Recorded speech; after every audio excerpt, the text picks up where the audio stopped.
In Chapter 20, we will be focusing on carboxylic acids, but we will also take a look at some related compounds, including phenols and nitriles. In this video, we're going to go over some general information on carboxylic acids and nitriles, including naming and structure and properties. Although our emphasis will be on carboxylic acids, we're also including nitriles because there's a couple of connections. So the most important common feature is that in both cases, these carbons are electrophilic. So the carbon in a carboxylic acid, this has a partial positive charge, and a nitrile carbon also has a partial positive charge. Another connection between them is that nitriles can be hydrolyzed to give carboxylic acids. Right? Beyond that, there are definitely a lot of differences. Carboxylic acids are quite acidic. This carbon is sp2 hybridized, whereas this carbon is sp hybridized. Really, the nitriles are included in this chapter just because there's no other place to put them. But still, we're going to cover both of them. When it comes to naming carboxylic acids, we can use the IUPAC name.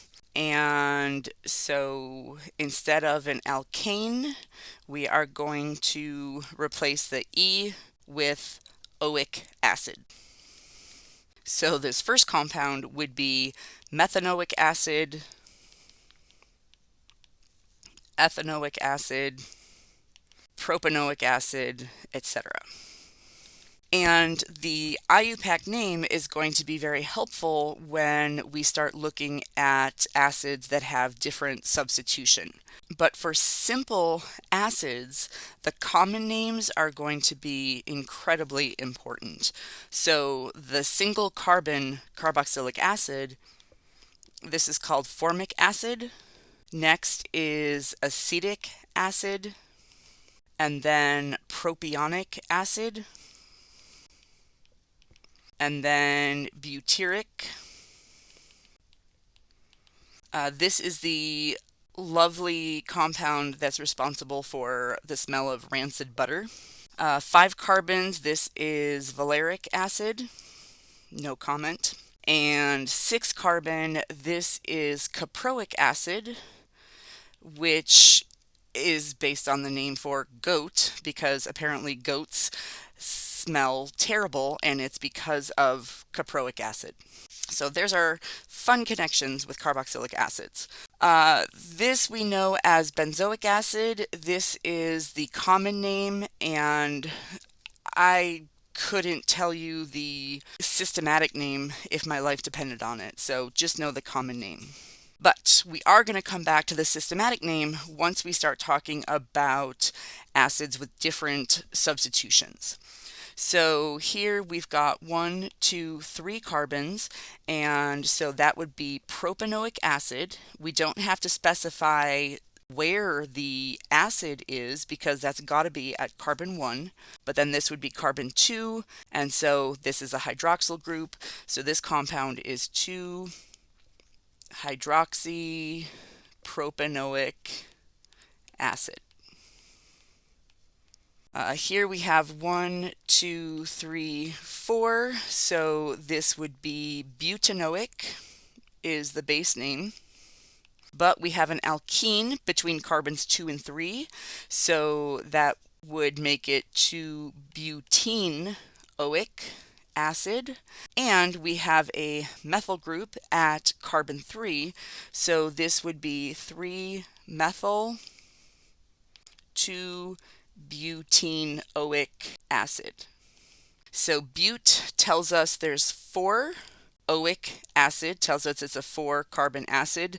The ene, 2-ene, tells us that there is an alkene starting at carbon 2 and then a methyl group at carbon 3. And the last example, okay, we have 1, 2, 3, 4, 5. So this is pentanoic as the base name.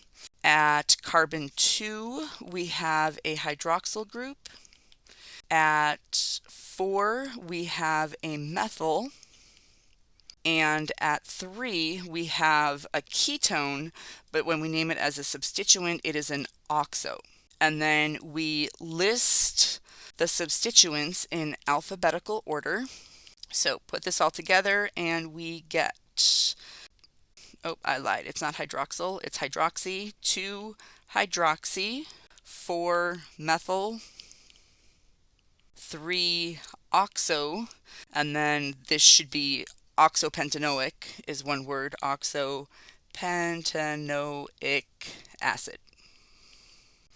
So carboxylic acids have priority over alkyl groups, over alkenes, alcohols, ketones, aldehydes, and there's rules. So know the basics, know the common names for the small carboxylic acids, know the common name for benzoic acids, and then be able to use the systematic name when it comes to other substituents. With nitriles, the naming becomes even more strange. So the IUPAC, we would specify the number of carbons and then just add nitrile. So this is ethane nitrile, propane nitrile, butane nitrile, pentane nitrile,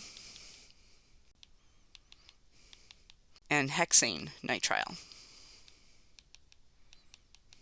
Here we would focus on our nitrile would be carbon 1, 2, 3. So this would be 3-methyl butane nitrile.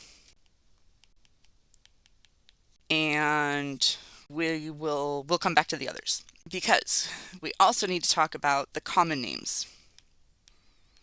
So common names, it is as if you take the carboxylic acid that corresponds to the number of carbons. So a 2-carbon acid is acetic acid, and then you cross out the ic acid and add O-nitrile. So this is acetonitrile. This would be propionitrile, butyronitrile, valeronitrile, capronitrile. For this one, once again, instead of benzoic acid, which if this carbon was part of a carboxylic acid, it would be benzoic acid. So we cross out the ic acid, and this is benzonitrile. If we have the nitrile and we need to name it as a substituent, then this as a substituent is called a cyano group. So 1, 2, 3, 4, this would be 3-cyanobutanoic acid. So I just want you to get a little bit of practice with naming carboxylic acids and nitriles. Now, when we look at carboxylic acids, it's important to think about the structure and bonding because that is going to help explain a lot of the properties. So we know that the carbon and the oxygen are both sp2 hybridized. And so we'll be talking about 120-degree bond angles. Normally, looking at our oxygen connected to 4 groups, we would assume that would be sp3 hybridized, but if instead this is sp2 hybridized, then there is a p orbital which can be in conjugation with the carbonyl. And so we can draw another resonance structure that looks like this. And there is a kind of an intermediate resonance structure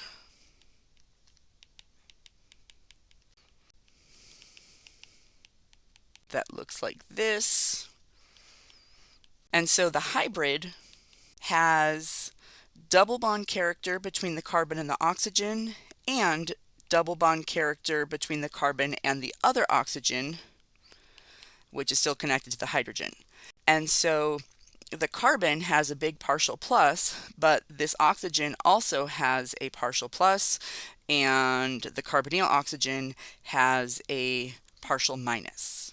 So this can be seen in the structure because the carbon-oxygen double bond is a little bit longer than a typical carbon-oxygen double bond, and this bond is a little bit shorter than a typical carbon-oxygen bond. Now, as we think about the structure, let's compare this for a moment to a ketone or an aldehyde. Okay, so we're comparing a ketone or an aldehyde with a carboxylic acid. And based on inductive effect as well as resonance effect, this oxygen is going to be pulling away electron density from the carbon.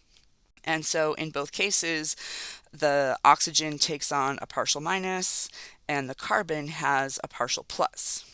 But because this oxygen can donate some electron density by resonance, more so than the alkyl groups can donate electron density by inductive effect, then this partial plus is actually going to be spread out a little bit between the oxygen and the carbon. So this partial plus on the carbon is going to be smaller than the partial plus on a ketone or aldehyde carbon. In other words, a carboxylic acid carbonyl carbon is less reactive toward nucleophilic attack than what we've seen with aldehydes and ketones. Next, let's take a look at physical properties, and we want to compare different types of compounds with different types of intermolecular forces. So let's use compounds that are similar size. This is 72 grams per mole, 72, 74, 74. So this is about as close as we can get. The first compound will be held to other molecules of the same compound by dispersion forces, and this has a boiling point of 30 degrees Celsius. The second one, we have some dipole-dipole interactions. This has a boiling point of 80 degrees. The third one, the alcohol, we have hydrogen bonding. This has a boiling point of 99 degrees.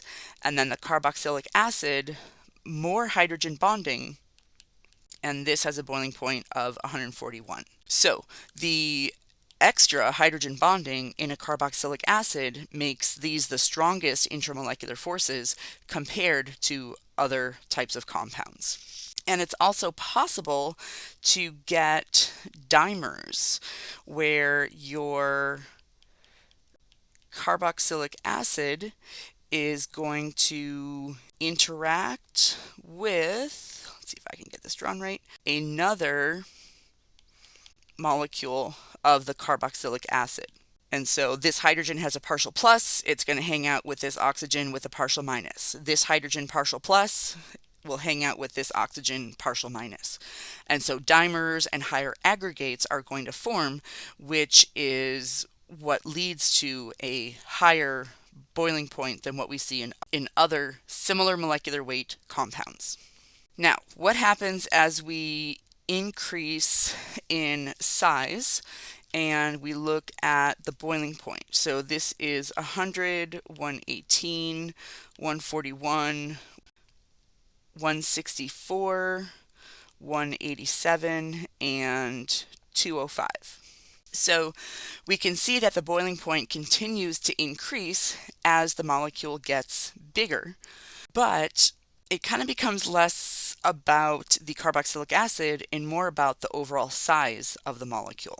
So if we look at water solubility, when we are talking about formic acid, it is infinitely soluble in water, so it'll mix together in any ratio. And same thing with acetic acid, same thing with propanoic, same thing with butanoic acid. So all of these can hydrogen bond with water, and even though this part of the molecule can't hydrogen bond, it's still relatively small. But by the time we get to pentanoic acid, which has 5 carbons, now we see a decrease in water solubility. So this is only soluble to the extent of 5 grams in 100 mils of water. And the 6 carbon carboxylic acid it's 1 gram per 100 mils.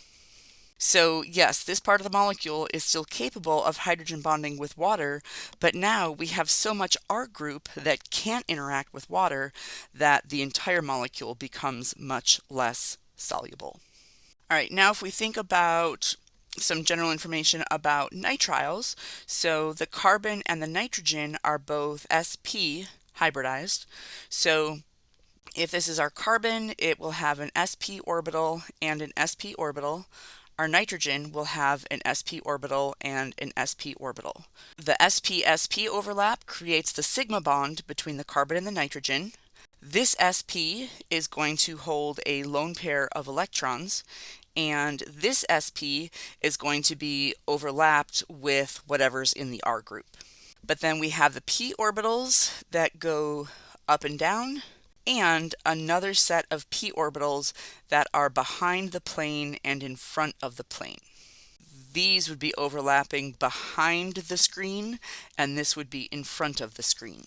So keep in mind, because just focusing on the carbon, because this is sp hybridized, then here we have a bond angle of 180 degrees.